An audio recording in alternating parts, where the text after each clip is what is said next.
Hey, everyone.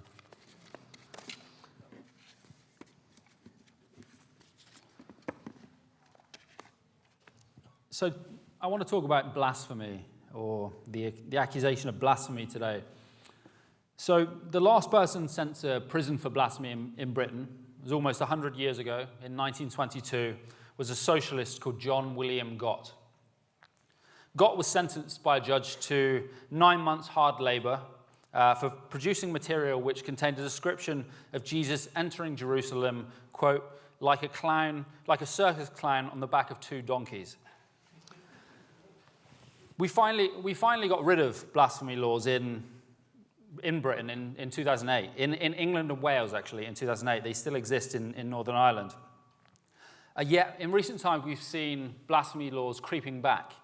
And arguably, the threatened punishment is worse than it was in the past.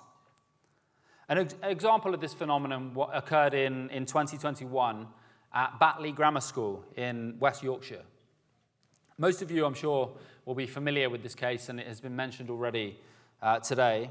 So during 2021, in a lesson at Batley Grammar School, a religious studies teacher, he showed a cartoon of the Muslim prophet Muhammad to the class.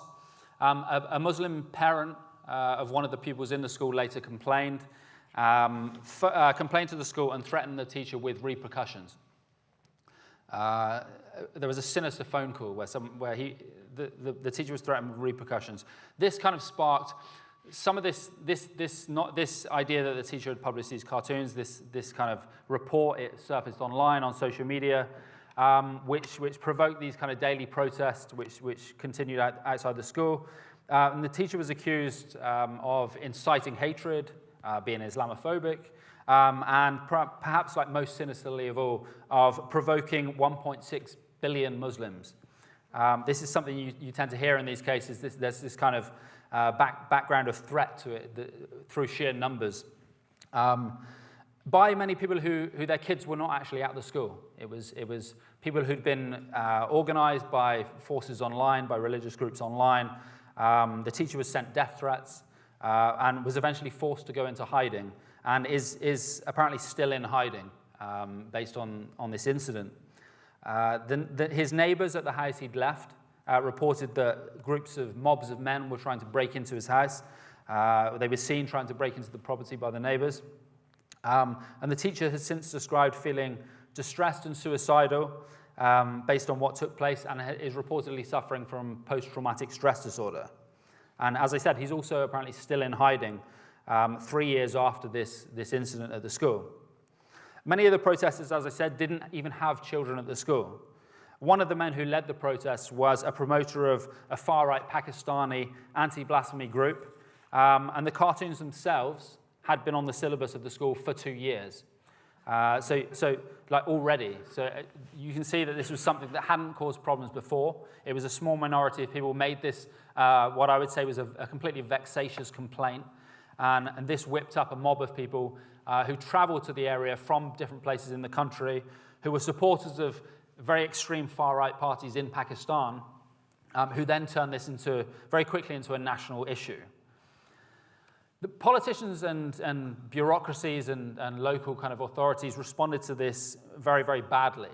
And I think this is especially true considering 5 months before this incident, a school teacher in France, Samuel Paty, a secondary school teacher, had actually been beheaded by somebody, by an extremist who, again, was because he'd showed cartoons of the so-called prophet Muhammad in his class. And this is something that I think politicians should have been aware of at the time. I mean, we saw this, all of us, I imagine, in this room saw this on the news. This is the context in which this was taking place. But what was the response then from the authorities in Batley to the incident? So the school first reacted by suspending the teacher. They released a statement effectively hanging him out to dry. The local MP at the time, a former actress and TV chat show host, Tracy Brabin, put out a terrible statement which said that she supported the school's actions, and it contained the usual kind of half-baked apology for any offence that might have been caused. It wasn't that kind of weaselly apology. The Khan report, which came out earlier this year from Sarah Khan, as that put it, there was a disproportionate concern for not causing offense to the religious sensibilities of those who, unaware of the facts, chose to engage in intimidation and harassment. The teacher was literally let down by all of the agencies involved. But unfortunately, capitulation like this isn't new. So, I mean, if we go back to when the Ayatollah Khomeini of Iran suborned the murder of Salman Rushdie in 1989 for his work, The Satanic Verses, you had a chorus of voices proclaiming that the real problem was the offense that Salman Rushdie had caused to Muslims. There's also a tendency on the part of local authorities to cave into extremists like this. And it's also making the problem worse. This is why, in the last few years, there have been more protests outside schools and these institutions. Those who gather in mobs to intimidate, they know their demands will be met by bureaucracies which just want the quiet life. Local authorities, they just want the quiet life. They just want this to go away. They don't want to be accused of racism. They don't want to be accused of kind of causing trouble. Government bodies have also have a tendency to listen to these quote-unquote community leaders, community faith leaders, typically self-appointed, pious, patriarchal figures who have no legitimacy to represent anybody. They weren't elected by anybody. In Batley, even prior to the cartoon incident in the school, these so-called faith leaders had been aggressively interfering in everyday teaching at other schools in the region and creating what the Khan report described as a climate of fear. Too often they're listened to by government on the basis that they are the authentic voices from their community. There is, I think, an element of racism to this.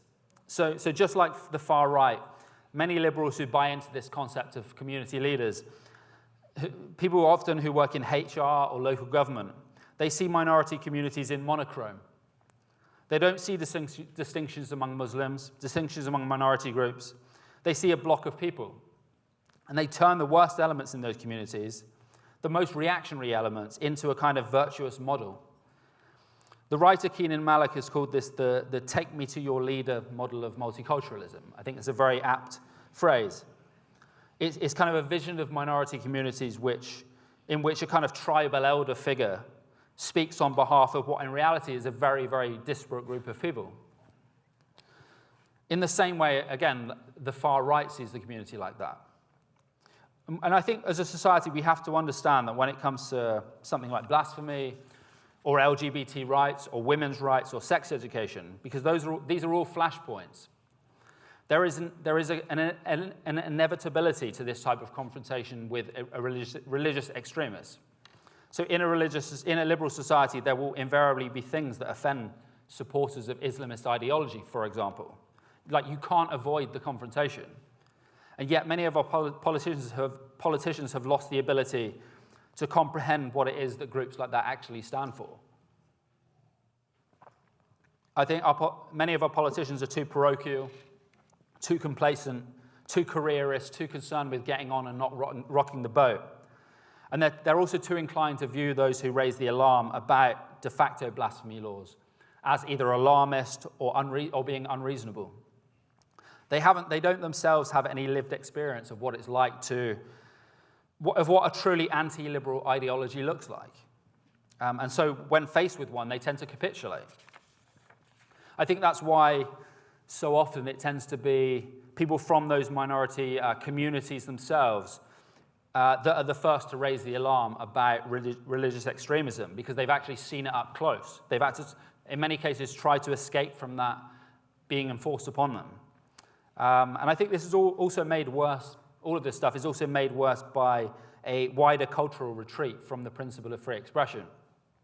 I think there's this pernicious idea in society now which says that, as consumers, we're entitled not only to our own products, but also we're entitled to kind of re-script reality on the basis of what our own personal truth is. It's kind of this retreat from universalism generally, as if we possess some right not to encounter information which contradicts the identity we've kind of constructed about ourselves, as if we have some right to not be offended. Finally, I'll just kind of round off. In a plural society, I think, a plural society cannot function in that way. Living in a plural society means that you don't get everything your own way. But then again, I think that's a lot better than any of the alternatives.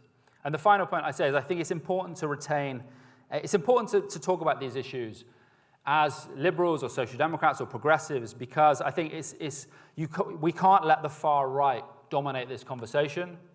But I also think it's important to retain this kind of cordon sanitaire between ourselves and the far right. So I think it's as secularists, as liberals, it's important to kind of speak up about these issues while retaining a very clear boundary between ourselves as secularists and the far right, which often they want to smuggle in their own Christian fundamentalist or Christian ideology in the place of some of this extremism we see from other communities.